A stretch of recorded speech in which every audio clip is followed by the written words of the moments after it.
Welcome to TG24 TV. నేను స్మలత. వరంగల్ జిల్లా పర్వతగిరి మండలం దౌలత్ నగర్ లో మొక్కజొన్న రైతుల ఇబ్బందులు రోజు రోజుకు పెరుగుతున్నాయి. గోదాములు, బస్తాలు, లారీల కొరతతో 100కు పైగా పంట లోడు వాహనాలు రోడ్లపై నిలిచిపోయాయి. బస్తాకు 300 రూపాయల వరకు ఖర్చు అవుతుండగా ట్రాక్టర్ అద్దెల భారంతో రైతులు తీవ్ర ఆందోళన వ్యక్తం చేస్తున్నారు. ఈ సమయంలో అక్కడికి వచ్చిన మాజీ మంత్రి ఎర్రబెల్లి దయాకర్ రావును రైతులు అడ్డుకుని తమ సమస్యలను వివరించారు. వెంటనే స్పందించిన ఎర్రబెల్లి దయాకర్ రావు మార్క్ఫెడ్ GM తో మాట్లాడి సమస్యలు త్వరగా పరిష్కరించాలని కోరారు. ప్రభుత్వం కొనుగోలు కేంద్రాలు పెంచి మద్దతు ధరకు మొక్కజొన్న కొనుగోలు చేయాలని ఆయన డిమాండ్ చేశారు. రైతులను ఈ ఇబ్బందులకు గురి చేయడం తగదని, ప్రతి గింజ కొనే వరకు రైతుల పక్షాన పోరాడుతామని తెలిపారు.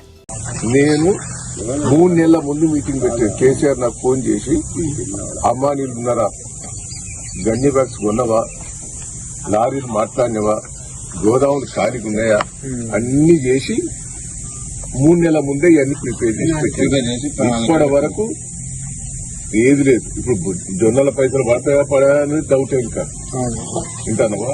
ట్రాన్స్పోర్ట్ లేదు, లారీలు మాట్లాడలేదు, గోదాములు మాట్లాడలేదు, గన్ని బ్యాగ్స్ లేవు. గోస కొత్త పట్టాలు తీసుకొచ్చి ఒక్కొక్క 4,000-5,000 పెట్టుకొచ్చి బండి కాకపోతే అవి ఇట్లా లేపర్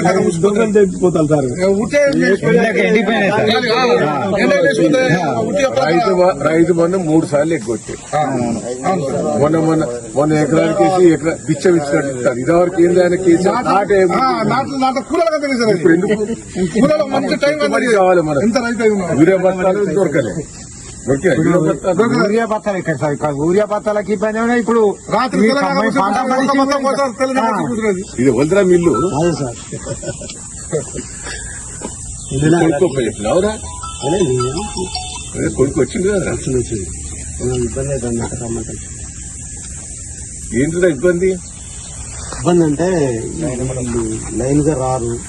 హాయ్ అండి, నేను మీ Satyasri. Please do subscribe TG24 TV.